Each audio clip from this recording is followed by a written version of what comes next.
Are you ready? Are you ready?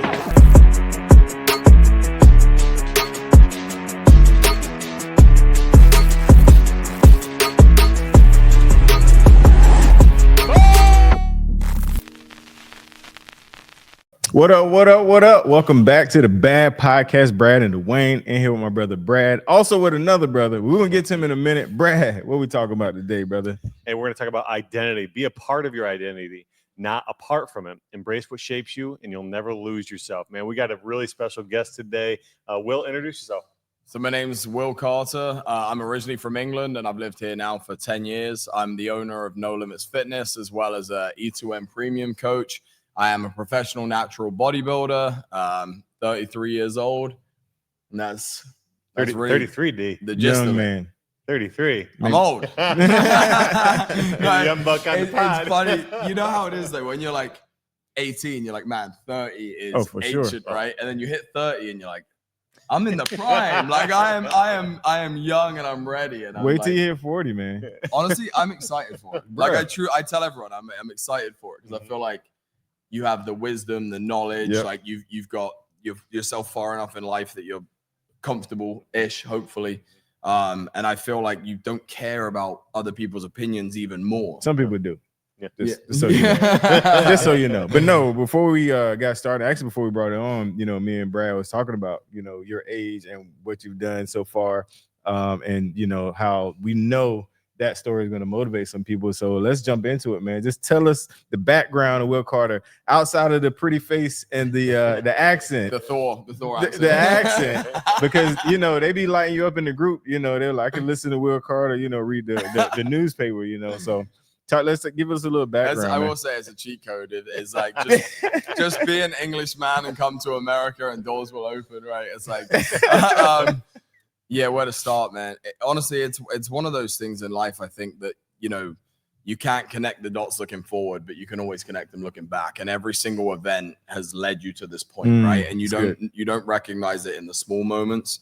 But it really is a chain of events that have led me to this point and it led me to my faith, actually, because I was not in my faith for 31 years of my life.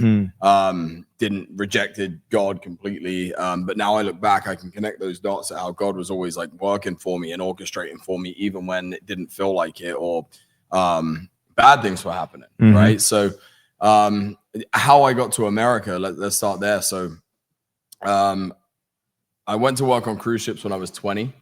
I wasn't liking the route that my life was going down, a lot of partying, no real direction. I knew I was capable of more, but I wasn't going in that direction and drink and recreational drugs and stuff like that. And I knew that wasn't where I wanted my life to go. So I looked up personal training jobs abroad. The cruise ship was the first thing that came up on Google. And I was like, well, personal training. That didn't come up for me when I searched it, man. I was like, that sounds epic. I was like, I've never been on a cruise ship in my life, never even seen one. Let's go for it. So I literally applied. I had an interview in London like a couple of weeks later. And the next day they said, you've got the job. You're going to be coming to London for 3 weeks of intensive training in like a couple of weeks. So I pretty much really quickly said my goodbyes to everyone. I was like, I'm going, you know? And then next thing I know, What age were you? I was 20. Wow. So next thing and this is a funny thing. In England, you can drink at 18. Yep. So this is also probably what God was helping me with as well, right? So I joined the cruise ship and they give you this, if you're under 21, you get this yellow card. So I'm walking around with my yellow C-Pass card, so I can't buy a drink, right? So I'm like, I'd have guys buy me a whiskey and pour it in a Coke or whatever, when we were, so I joined the cruise ship in Miami when I was 20. And I actually started with Carnival. I was on an agency that could put you on any cruise ship around the world. So I started with Carnival. After a month, I got transferred to a Royal Caribbean ship because the guy from there got fired. And then I was there for a month, and then they transferred me to another ship because another guy got fired. And I was this close to quitting. I was like, I didn't sign up for this. I didn't sign up to keep being moved around. I meet people, I get to know the ship, and then I get moved again. So it was like kind of like NFL. You didn't get to choose. They told you. Listen, man, it was my day off in Cozumel, and my phone rings. it's my manager. Will, you got 30 minutes, pack your bags, you're going to the ship next door. Wow. She's like, you can run up to the gym and say goodbye to everyone, but you got to be gone. So, I mean, I was like, fast, like, all right, jump in the shower, pack all my stuff. You got 9 months worth of stuff in the suitcase. And then I was on to the other ship. Yeah. So, but it made me really close to quitting. And there was actually a book called Jack Canfield, The Success Principles. Someone gave me that book and said, just read this. And it really transformed my perspective on everything and my attitude towards the whole thing. I said, you know what? I don't quit. Just see it through. See the 9 months through. Something good is going to come from this. And then that's where I met my now wife. Wow. So there's a dance cast and they traded out for a new dance cast. And I'm like, you know, we got a new dance cast going on. Let's see what these ladies are looking like. And the minute I saw my wife, I was like, there's something about her. I got to get to know her and I got to meet her. And I'd like to say that, you know, I was all macho and went over there and said, hey, you know, but I was very shy at the time. Right. So eventually we got introduced and, you know, long story short, I'm over here in America now in Charlotte and chatting to you guys. Fast forward, right? Yeah. Yeah. Well, they say everything happens for a reason. And I'm fascinated by this story because, you know, we're going to talk a little bit about identity today and what I know and what you know, deep down under deep beneath, and what maybe the folks from your hometown know of Will Carter are completely different. So talk about the transformation from the days of, you know, some abuse with drugs and alcohol, and now where you're at today. Like, we all still have vices, right? Like I have to do some sort of cardio every single day. We all have a vice. And, you know, what's something that keeps you in the game disciplined, you know, as far as that goes? Yeah. So, I mean, it was really how I got into bodybuilding, right? Is I found the gym and that became my obsession. It was, I've always had a lot of energy. Like I feel it, like, and I have to channel that energy into something. Otherwise I get extremely frustrated. I'm very antsy. Like I've got to be going. And then when I found the gym, I would go 7 days a week. I would go twice a day because it made me feel confident. It made me feel good. It was a release of the energy and the frustration that I was feeling at the time. So that's really what led me into bodybuilding and kind of got me away from that lifestyle. But like you say, like I still like a drink, you know, and English culture is very much built around drinking. What I've noticed in America is that the culture is very much built around food. So you have your NFL games on Sunday and it's wings, it's pizza. It's like, now in England, it would all be around beer and alcohol. It's like even people that go over on their lunch break from work, they'll go and have a couple beers in the pub. Oh, wow. You know, and then go back to work. And I had a guy do that one time at my job. They said, don't come back. You think Jeff wouldn't be down with that? Yeah. We have a beer on the podcast. Yeah, this is the other job. Another boss. But yeah, we went to a restaurant and we didn't know he was in there. And one of the guys ordered a beer. And he stopped by the table and said, hey, you don't come back. Oops. Wow, that was an expensive beer, right? Yeah, man. Yeah. But it's definitely my thing. When I prep for bodybuilding shows, I often tell people the food doesn't really bother me. I like food, but I can go long periods of time eating just the same thing. Right. Now, I like a glass of red wine. I like a whiskey, and I like the social side of it, right? And that's probably the biggest struggle for me in prep, is not being able to have any of that. And I do find myself, I have to be careful, because I get a couple of beers in me or something, I get a little buzz and I start to get a feel of it, and I'm like, oh, this is, you know, it's like alcohol's that thing that in moderation can be great. Yeah, it can enhance the mood, it can enhance the atmosphere, but when taken too far, it gets dangerous, right? Yep. And the one thing I've realized, you know, having 3 kids and a business, is one night can ruin everything, right? And that's where alcohol is so dangerous, because socially it's such an acceptable drug. It's probably the one drug that socially it's like, oh, have a drink, right? Yep. But it can very quickly lead to, you know, some really bad decisions and some things in your life that a path you don't want to go down. So I keep that in check. I think bodybuilding keeps me on the straight and narrow, because there's no benefit to drinking in bodybuilding. Right. And then also, just as a business owner, I don't want to ruin my business, my reputation, just because of that, you know? Yeah, I think it comes down to standards, Dawain. I mean, 100%. We talk about standards all the time, and you know, everybody sets an expectation for themselves. And unfortunately, I think a lot of people in society, they don't really, you know, have that high standard for themselves. It's just easier to settle. and you're holding yourself to that standard because you're a business owner, you're a father, you're a husband, you're all the things. And you have to be disciplined in those moments where you could go and have that third glass of wine, that third glass of bourbon. And we were talking before the podcast, you know, with genetics and DNA, and that's one of the biggest excuses. Like, oh, it's in my DNA. Alcoholism runs in my DNA. Obesity runs in my DNA. And you know, I was just reading the statistic that up to 30% of your DNA or up to 30% of your genetics plays a role on who you become. It's your behaviors, it's your routines, it's your habits.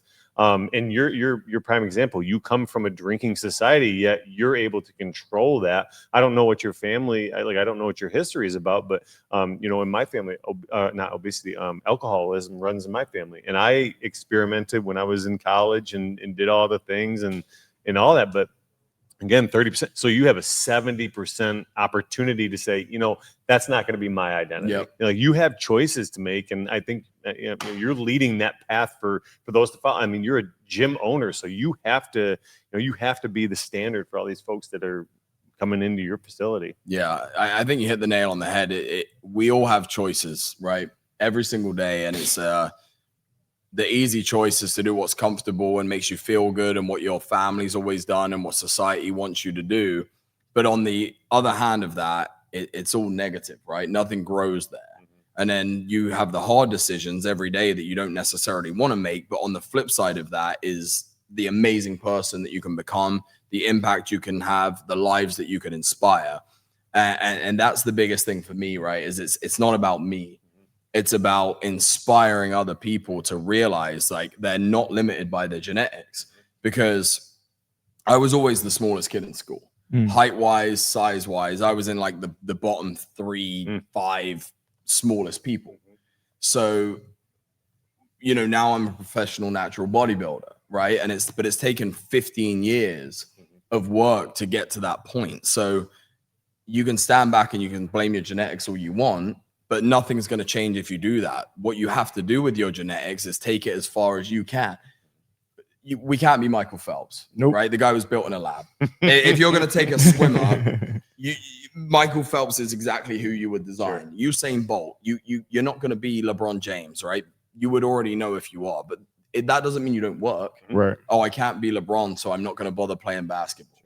That doesn't make sense. No. Right? It's like on your side of running, biking. All right. Well, sorry, Brad, you're not going to be Lance Armstrong. So just give up. Yeah. Right? Where's you wouldn't do that. You'd never make that decision. But when it comes down to our bodies and obesity and alcoholism, we say, well, this is who I am. No, it isn't. The choices you make every day are who you are. Yeah, and a lot of people just accept that. Like, they're just like, yeah, I'm going to lay down and I'm going to stay here. I'm going to get beat up by society. I'm going to get beat up by the universe, and just going to take it. And you know, you have to reach that crossroad where you just like, no, yeah, I'm going to stand up for myself. I'm going to stand up, and then it comes down to legacy. Like for me, this bike ride that I'm doing in May, like it's all about my legacy. Like I'm not the most talented bike rider in the world, but I want to go down and have my kids someday speak to dad. Like, my dad wasn't a great bike rider, but man, did he try. You know, He gave it his all. And I think that's the same story for all three of us. Like, we're not the most talented, but there's not going to be a day that comes for yourself. Speak for yourself. Yeah. We're just trying to find out what our talent is. Right. That's it. He's a great dancer. I've seen his moves. Hey, man, listen. They got multiple talents, man. But no, so that you know, speaking of legacy, well, you know, being an entrepreneur, being a business owner, you know, what's kind of the trajectory for you? Like, what's your vision for your family and for your legacy and your business? What do you think about when it comes to those things?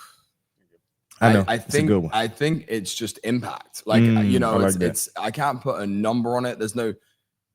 I'm not like monetarily driven. Like, don't get me wrong. I think that we should see the benefits of our work, and there should be rewards for the work, and often that is monetary, right? And you want nice things for your family, but for me, it's about impact. For me, it's about how many lives can we impact? How many people can we encourage? How many can we motivate? Because people don't tell us every day. I'm sure you get this. I'm sure you get this. People don't come up to you every single day and go, "You inspire me so much." But there'll be an event that happens, and people you don't even realize are paying attention, and they're watching, and they're inspired. And that's the stuff that makes me feel good, you know? And I think it's like, if I was only motivated to wake up every day for me, I don't know how much motivation I would have. Sure. But when I know my kids are looking up to me, when I know I got my wife, when I know that I've got employees, when I know that I've got a community that to some degree are reliant upon me, waking up every day with the same passion, the same fire, and the same enthusiasm, that gets me going. So, you know, it sounds cheesy, it sounds cliche, but I believe the sky's the limit. You know, I don't want to put any kind of limit on what we can do, because I think just every couple of years, doors open, you're in new situations. Like, I never thought I'd be sat here as an E2M coach with you guys. So I met Jeff when he did my bodybuilding show 8 years ago. And we've stayed in touch ever since. And then the next thing, he's a partner in my gym and I'm a part of this as a coach. And you just don't know. You can never say very true 5 years from now where you might be. But I do believe if we continue to do what we're doing and work like we are, then just great things are going to happen for everyone. That's just my belief, you know. I like it. And I mean, you can boil it down to any success story that you've ever heard. Like, everybody has to go through the trials and tribulations. Like, anybody that's made it was once down on their knees, once down on the ground, like getting beat up by the world. 100%. And like you said, like, you never know where you're going to be in 3, 4, 5 years. But man, if you're not trying, what are you doing? Like, if you're not trying to improve, what's the alternative to not trying and not trying to improve? You know, we just talked about this over here where, you know, you took second place, right? This past show? Fifth. You know, same difference. Kind of. But I'm still really happy with that. It's like the calorie competition. Absolutely. But we were talking over there, what's next? Like, you are already a champion, but like, you're trying to improve just that much more and get back on the stage and get that gold. I think, especially as men, we need a mission. There's got to be a mission, right? Like, the worst thing for a man is to have no purpose and no mission. And that's where the alcoholism comes in, right? That's where the drugs come in, because you're searching for something that isn't there. But when we wake up every day with a mission and a purpose, it keeps you disciplined, it keeps your structure, it keeps you honest and doing the right things over and over again.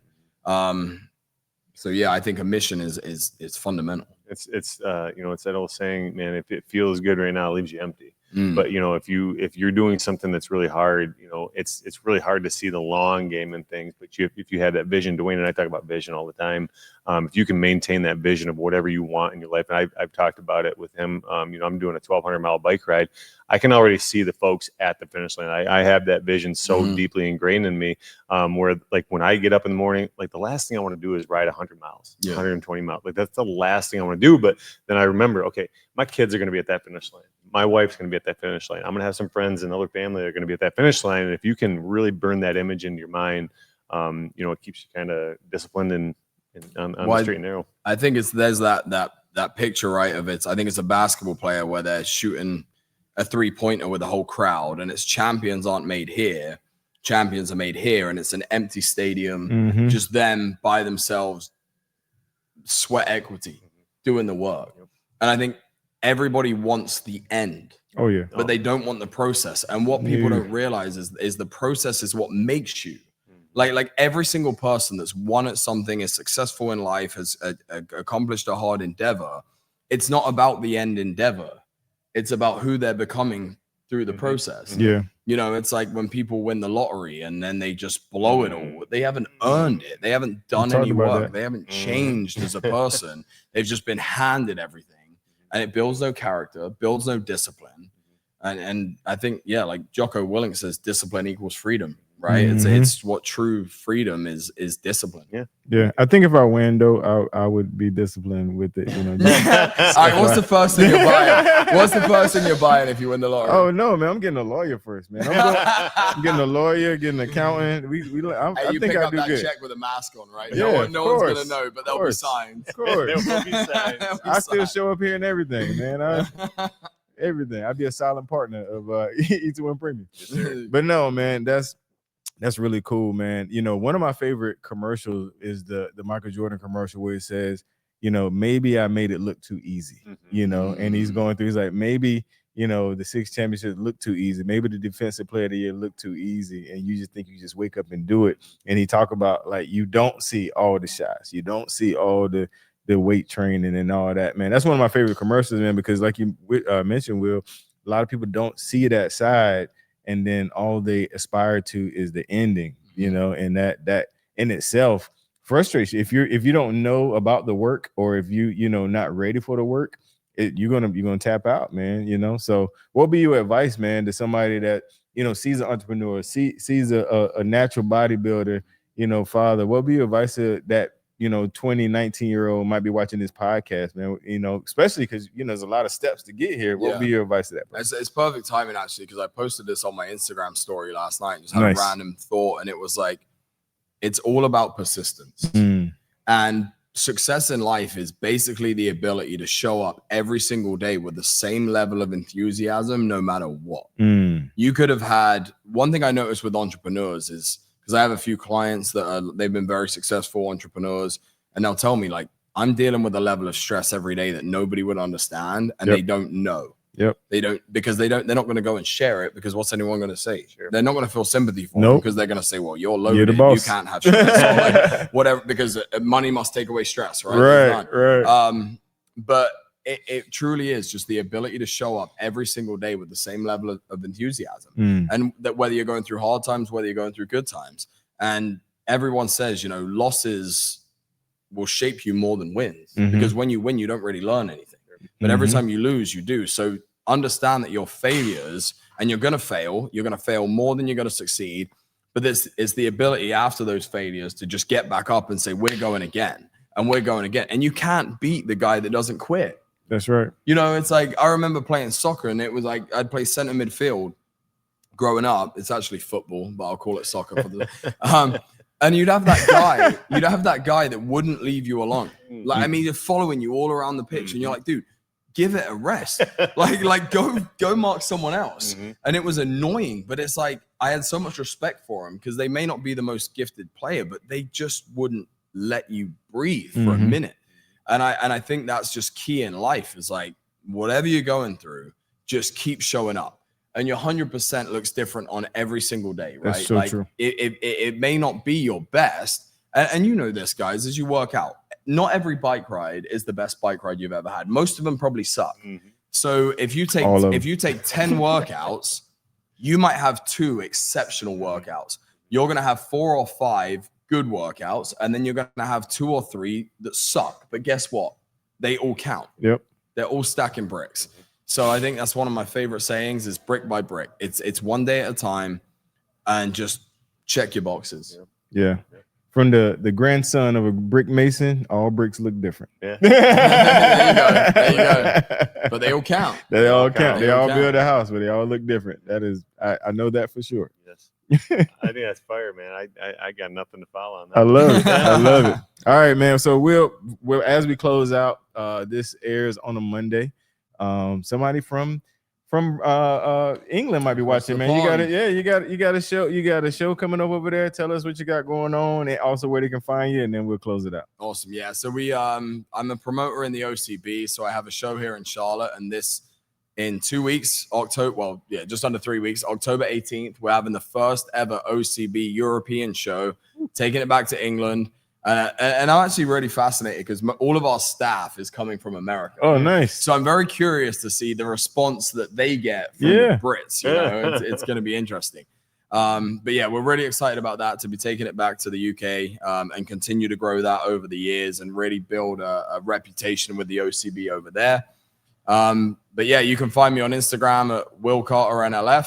Facebook's just Will Carter. I do have a YouTube channel. Only got like 350 subscribers or so. Hey, make sure you subscribe to this channel. We're starting to build that up, and I'm being consistent with that. What's the YouTube channel called, or name, whatever?